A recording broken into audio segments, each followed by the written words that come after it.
Ian Hislop, hello. Hi. How's it going? You okay? Yeah. Yes, I've agreed to do this talk saying Ian Hislop at 60. It's making me feel incredibly old. I think that was probably an error. So Yeah, probably shouldn't have agreed to it in the first place. Editor of Private Eye, speaking at the Cheltenham Literature Festival this week. Tell us about that talk. I mean, you've given us away what's happening there, but what sort of things are you going to be hitting on? What are you going to talk about? most of my life I seem to have done sort of jobs for a very long time. So this year I've been editor of Private Eye for about, I think it's 32 or 33 years, which is quite a long time. And it's the 30th anniversary of Have I Got News for You? So Paul and I have literally been doing that show now half my life, which, and a lot more than half of your life, for which I'm very sorry. And I can't quite believe it. Yeah. I remember when we did the pilot, 30 years ago, which wasn't very good. My mother was in the audience and said to me, "Oh, well, never mind." I think she would have been amazed at the idea it's still going. So Yes. I've done a lot of things for a very long time. And I think people are thinking either, why don't you die, or why don't you get sacked, or, oh, all right, we'll celebrate it then. Hopefully, this interview doesn't return too many of those responses. My fingers are crossed for you. We'll talk about some of your Have I Got News for You bits and working at the BBC and what it's changed like over time. Yep. But I actually have a question pre your career, and it's a line I heard you say in another interview, which is that you went to school potentially with Osama bin Laden. Am I right in saying that? Yes. No, my parents lived abroad, so I was at school in Saudi Arabia at exactly the same time as Osama. I would be lying to say I remember him well, and he was always planning things in the chemistry labs. That wouldn't be true. But it was there were some strange schools, which we were all at. I suppose. Yeah, no, I had a very strange education. And so the thing that interests me about your perspective on the BBC and being in its employ for the period of time that you mentioned is how it's changed, because the media landscape is obviously, incomparable, really, I guess, to what it was 30 years ago. What sort of things have stood out to you?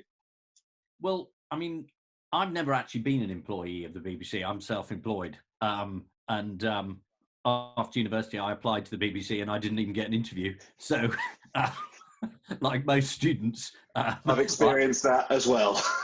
Yes, it's so I got to work for them much later in various capacities. I suppose the thing that's so different is when I started, there were literally just a couple of channels. And the first big job I ever had was working for Spitting Image, which is now back again, which is amazing all this time later. But the first time it was out, I was in my 20s and I worked for ITV, which was an ITV program. And we regularly got audiences of 15 million people, on a Sunday night. So you genuinely had a sense of this was a shared culture. It was vast. Everybody watched it. And that's changed completely. Nowadays, everyone's thrilled if you get, 5 people and on a repeat and their dog watching anything. It's very difficult, apart from a royal wedding or football, to actually get people together. But I'm a great fan of the BBC, and I've worked at radio, made documentaries for them, done Have I Got News, been very rude about them in Private Eye for 30 years, but I am genuinely a supporter of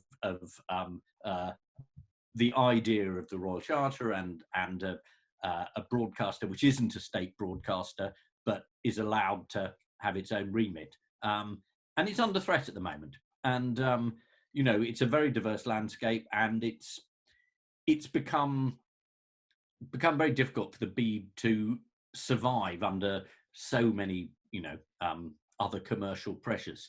But it still does things for me that nobody else does. And anything from Radio 3 to you know, a local choir to a BBC symphony orchestra to the proms to, you know, BBC drama hits to documentaries. I mean, very difficult to find really good arts, history, whatever documentaries outside the BBC. You know, they still do lots of things brilliantly. And I don't say that just because they pay me. No, I spoke to Steve Coogan, and he described it to me as, well, he said he viewed it as a national treasure, second only to the NHS, really. And I'm interested to hear you describe that, you know, the landscape shifting that's potentially under threat. I mean, because we've seen some, I mean, it's only reporting, and I think a lot of it was sort of number 10 posturing and culture war type stuff, but some reporting of new bods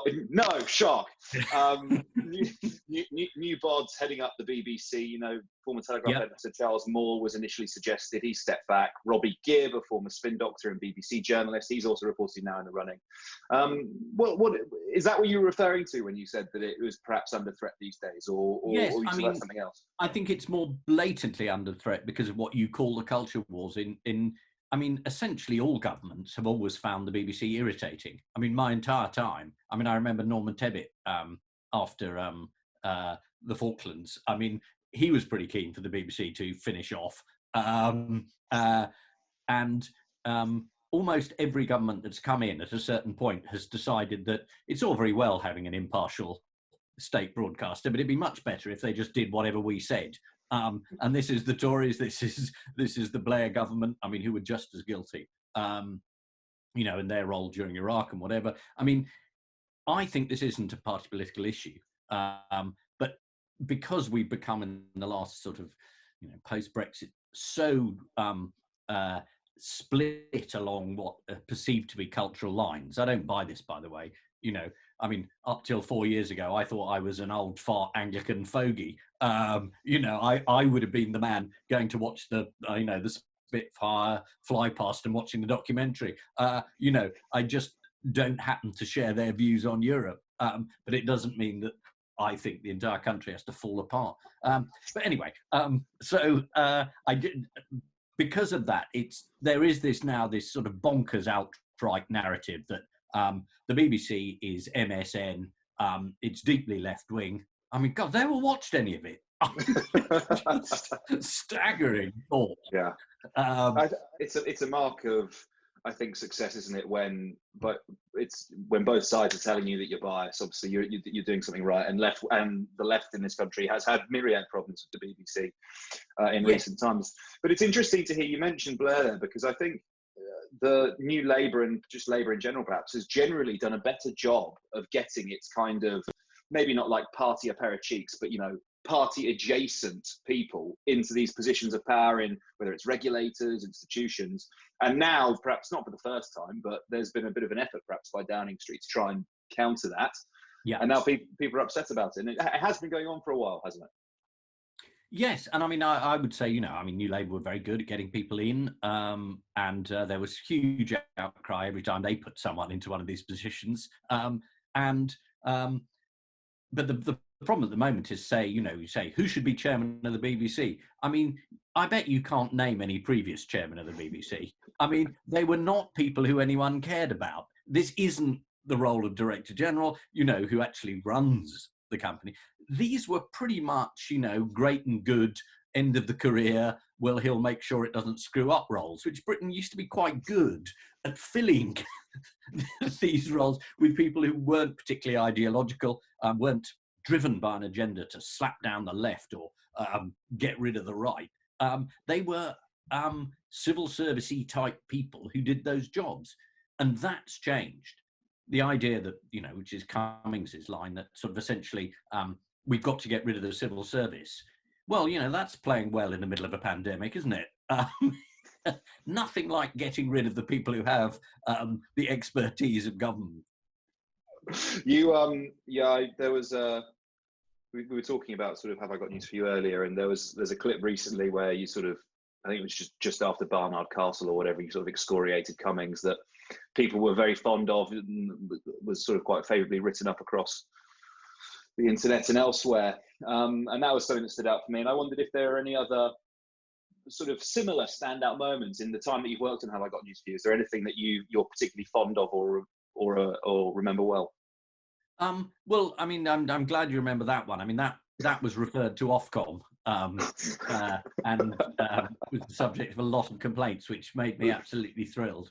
Yes. Because it's nice after that amount of time to feel you can still really annoy people. Bit of post bag, but, yeah. But that was again. I mean, that's partly what the programme's there for. Is to have a go. I mean, it was 2 series ago. They put a black square over my mouth because I indicated in a answer to a question that the Prime Minister has basically been caught out lying for most of his life, and I just went through the instances where he has, and there's nothing. I don't have to say allegedly. I mean, he was lying. That's not a problem here. Sacked twice for it, yeah. Yeah, but again, it was the first time I'd actually been broadcast with a black square over my mouth. So that I was very, very excited by. And then the previous years, we were taken off completely because we had the leader of that. Do you remember there was a brief moment of a fragmentary party that split from both left and right in the middle of the Brexit thing? It had a number of names, change, etc. Independent group, Yeah, the Tiggers, all them. And one of them was on, and then they suddenly decided, the BBC decided this was against the rules in the lead up to an election. So we were pulled completely from that. So that's quite, and people said, oh, it must be terrible being pulled, but you thought, no, it's quite good, really. Yeah, I was going to say, it's probably the most rock and roll thing that happened to any of Change, the independent group, the Tiggers. That's probably the epitome of what they achieved electorally. Yeah. Heidi Allen comes on and is taken off again. That was good. There's one other one that was sort of, it's one of my favourites actually, is your exchange with the now Home Secretary, Priti Patel. God, that was on Question Time though. Oh, was it on Question Time? Sorry. Yeah, no, God, that was. Well, I used to do Question Time a lot,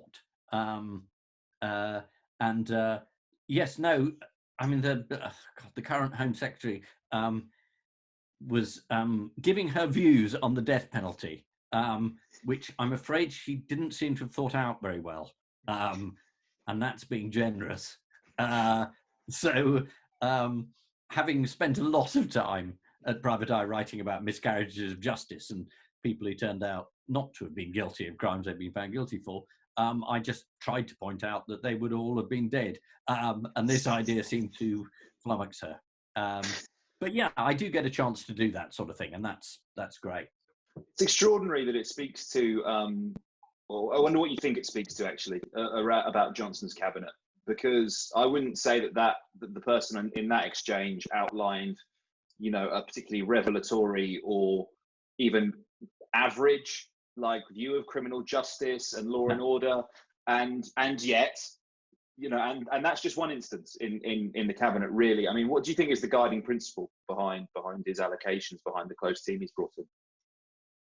Well, I mean, I think if you look at the current cabinet, and Johnson and co are trying to relaunch themselves and saying, well, now we're going to do this, now we're going to do that, and everything's got to change. And you think, well, the Tories have been in power for 10 years.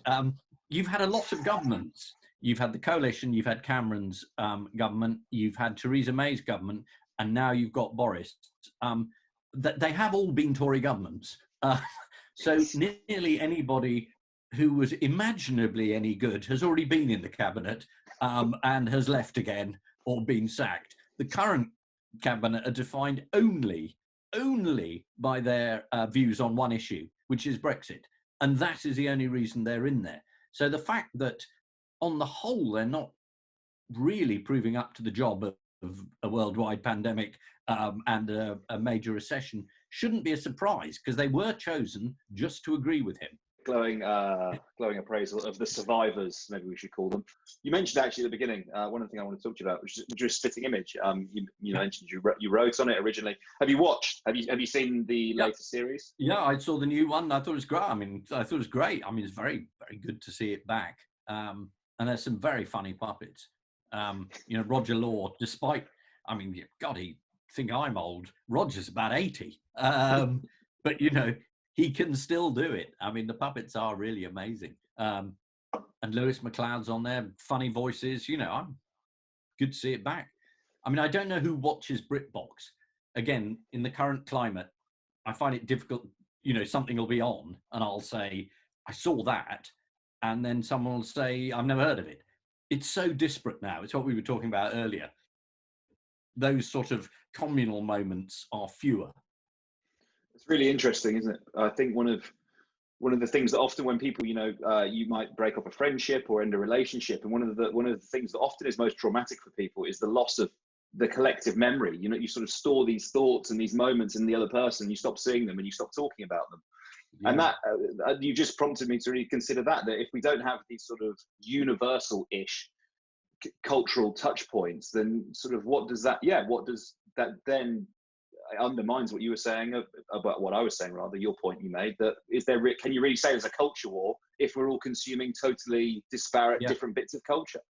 Yeah. Well, that was Anthony Burgess said, you know, when a marriage ends, it's not just the end of a marriage, it's an end of a culture. You know, and that's right. And when you apply that across a country, when people are just having their own bit, you know, and stuff that the algorithm points at them, and you'll like this and you'll like this, and don't try that, and only get your news from here, and don't bother you to that point of view because you won't like that. You know, then it becomes much, much harder for people to share things. You know, which is why there's all that, you know, in my business, there's always nostalgia about, you know, Morecambe and Wise, or, you know, the 1966 World Cup, or any moment where everyone seemed to be sharing something. And those, they're fewer and further between. I mean, it's David Attenborough now, thank goodness. Yeah, that's true. You know, Ian Hislop, that seems like a poignant place to leave it. Thank you very much for taking the time. No, it was great. Really fun. Okay, nice to meet you.